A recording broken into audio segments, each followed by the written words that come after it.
Hello ಗೆಳೆಯರೆ, welcome to Karnataka job news YouTube channel. ವೀಕ್ಷಕರೇ, ಕರ್ನಾಟಕ ಸರ್ಕಾರದಿಂದ ಆರೋಗ್ಯ ಇಲಾಖೆಯಲ್ಲಿ ಖಾಲಿ ಇರುವಂತಹ 2829 ಹುದ್ದೆಗಳ ಭರ್ತಿಗೆ ಆರ್ಥಿಕ ಇಲಾಖೆಯಿಂದ ಅನುಮೋದನೆ ಸಿಕ್ಕಿರುವಂಥದ್ದು. ಸೊ ಆ ಮಾಹಿತಿಯನ್ನು ಈ ವಿಡಿಯೋದಲ್ಲಿ ತಿಳಿಸ್ಕೊಡ್ತೇನೆ. ವಿಡಿಯೋವನ್ನು ಸ್ಕಿಪ್ ಮಾಡದೆ ಪೂರ್ತಿಯಾಗಿ ವಾಚ್ ಮಾಡಿ. ವಿಡಿಯೋ ಸ್ಟಾರ್ಟ್ ಮಾಡೋದಕ್ಕಿಂತ ಮುಂಚೆ ಇದೇ ಮೊದಲ ಬಾರಿಗೆ ನಮ್ಮ ಚಾನಲ್ನ ನೋಡ್ತಾ ಇದ್ದರೆ ಸಬ್ಸ್ಕ್ರೈಬ್ ಮಾಡ್ಕೊಳ್ಳಿ ಮತ್ತು ಬೆಲ್ ಐಕಾನ್ ಕೂಡ ಕ್ಲಿಕ್ ಮಾಡಿ. ಗೆಳೆಯರೆ, ಇದೊಂದು ಕರ್ನಾಟಕ ಸರ್ಕಾರದಿಂದ ಬಿಡುಗಡೆಯಾಗಿರ್ತಕ್ಕಂಥ ಒಂದು ಟಿಪ್ಪಣಿ. ಇದರಲ್ಲಿ ಆರ್ಥಿಕ ಇಲಾಖೆಯಿಂದ ಅನುಮೋದನೆಗೊಂಡಿರ್ತಕ್ಕಂಥ ಹುದ್ದೆಗಳ ವಿವರವನ್ನು ಇದು ಒಳಗೊಂಡಿರುವಂಥದ್ದು. ಸೊ ಮಾಹಿತಿಯನ್ನು ನೋಡಿ. ಇಲ್ಲಿ ಮೊದಲನೇದಾಗಿ ಆರೋಗ್ಯ ಇಲಾಖೆಯಲ್ಲಿ ರಾಜ್ಯ ವೃಂದದಲ್ಲಿ ಒಟ್ಟು 1725 ಹುದ್ದೆಗಳಿಗೆ ಅನುಮೋದನೆಯನ್ನು ಸಿಕ್ಕಿದೆ. ಆರ್ಥಿಕ ಇಲಾಖೆ ನೇರ ನೇಮಕಾತಿಯಿಂದ ಭರ್ತಿ ಮಾಡಲು ಅನುಮೋದನೆ ನೀಡಿರ್ತಕ್ಕಂಥ ಹುದ್ದೆಗಳ ಸಂಖ್ಯೆಯನ್ನು ನೋಡೋದಾದರೆ, ಆರೋಗ್ಯ ಇಲಾಖೆಯಲ್ಲಿರ್ತಕ್ಕಂಥ general deputy medical officer group A 100 ಹುದ್ದೆಗಳಿಗೆ ಅನುಮತಿಯನ್ನು ಕೊಟ್ಟಿದೆ.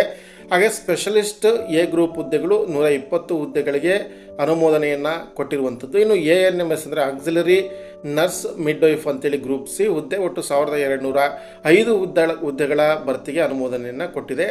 ಹಾಗೆ HIOS ಅಂದರೆ ಹೆಲ್ತ್ ಇನ್ಸ್ಪೆಕ್ಟಿಂಗ್ ಆಫೀಸರ್ ಅಂತೇಳಿ ಗ್ರೂಪ್ ಬಿ ಹುದ್ದೆ ಒಟ್ಟು 3 ಹುದ್ದೆಗಳ ಭರ್ತಿಗೆ ಅನುಮತಿಯನ್ನು ಕೊಟ್ಟಿದೆ. 1725 ಒಟ್ಟು ಹುದ್ದೆಗಳ ಸಂಖ್ಯೆ.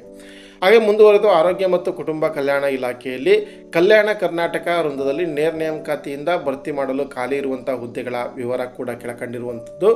ಆರೋಗ್ಯ ಮತ್ತು ಕುಟುಂಬ ಕಲ್ಯಾಣ ಇಲಾಖೆಯಲ್ಲಿ ಒಟ್ಟು 371J ಅನ್ವಯ ಸ್ಥಳೀಯ ವೃಂದದಲ್ಲಿ ಪ್ರಾದೇಶಿಕ ಪ್ಲಸ್ ರಾಜ್ಯ ಮಟ್ಟದ ನೇರ ನೇಮಕಾತಿ ಅಡಿಯಲ್ಲಿ ಖಾಲಿ ಇರುವಂಥ ಹುದ್ದೆಗಳ ಮಾಹಿತಿ. ಗ್ರೂಪ್ ಎ 220 ಹುದ್ದೆಗಳು, ಗ್ರೂಪ್ ಬಿ 74 ಹುದ್ದೆಗಳು, ಗ್ರೂಪ್ ಸಿ 325 ಹುದ್ದೆಗಳು, ಗ್ರೂಪ್ ಡಿ 485 ಸೇರಿ ಒಟ್ಟು 1104 ಹುದ್ದೆಗಳು ಖಾಲಿ ಇರುವಂಥದ್ದನ್ನು ತೋರಿಸಲಾಗಿರುತ್ತೆ. ಹಾಗೆ ಸರ್ಕಾರ ಒಂದು ಗೂಗಲ್ ಶೀಟನ್ನು ಕೂಡ ಬಿಡುಗಡೆ ಮಾಡಿರುವಂಥದ್ದು. ಇದಕ್ಕೆ ಪ್ರಸ್ತಾವನೆಯನ್ನು ಸಲ್ಲಿಸಲಾಗಿದೆಯೋ ಅಥವಾ ಇಲ್ವೋ ಅನ್ನುವಂಥ ಮಾಹಿತಿಯನ್ನು ಈ ಕೂಡಲೇ ಕೊಡಬೇಕು ಅನ್ನುವಂಥದ್ದನ್ನು ಕೇಳಿದೆ. KPSC ಅಥವಾ KE ಅಥವಾ ಯಾವುದೇ ಇನ್ನಿತರ ನೇಮಕಾತಿ ಪ್ರಾಧಿಕಾರದಿಂದ ಈ ಹುದ್ದೆಗಳನ್ನು ಭರ್ತಿ ಮಾಡಲಿಕ್ಕೆ ಸೂಚನೆಯನ್ನು ಕೊಟ್ಟಿರುವಂಥದ್ದು. ಸ್ನೇಹಿತರೆ, ಒಟ್ಟು 2829 ಹುದ್ದೆಗಳನ್ನು ಭರ್ತಿ ಮಾಡಲಿಕ್ಕೆ ಶೀಘ್ರದಲ್ಲಿಯೇ KPSC ಅಥವಾ KEಗೆ ಪ್ರಸ್ತಾವನೆ ಹೋಗುವಂಥ ಸಾಧ್ಯತೆ ಇರುತ್ತೆ. ಸೊ ಯಾರೆಲ್ಲ ಆರೋಗ್ಯ ಇಲಾಖೆಯ ಈ ಹುದ್ದೆಗಳಿಗೆ ಆಸಕ್ತಿ ಇದ್ದೀರಿ, ಸೊ ಅವರಿಗೆ ಇದೊಂದು ಭರ್ಜರಿಯಾಗಿರ್ತಕ್ಕಂಥ ಸಿಹಿ ಸುದ್ದಿ ಅಂತಲೇ ಹೇಳ್ಬೋದು.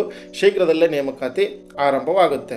ಎಲ್ಲರೂ ಇದಿಷ್ಟು ಕೂಡ ಆರೋಗ್ಯ ಇಲಾಖೆ ಖಾಲಿ ಇರ್ತಕ್ಕಂಥ ವಿವಿಧ ಹುದ್ದೆಗಳನ್ನು ಭರ್ತಿ ಮಾಡಲಿಕ್ಕೆ ಆರ್ಥಿಕ ಇಲಾಖೆ ಕೊಟ್ಟಿರುವಂಥ ಅನುಮೋದನೆ ಕುರಿತಾಗಿರ್ತಕ್ಕಂಥ ಮಾಹಿತಿ.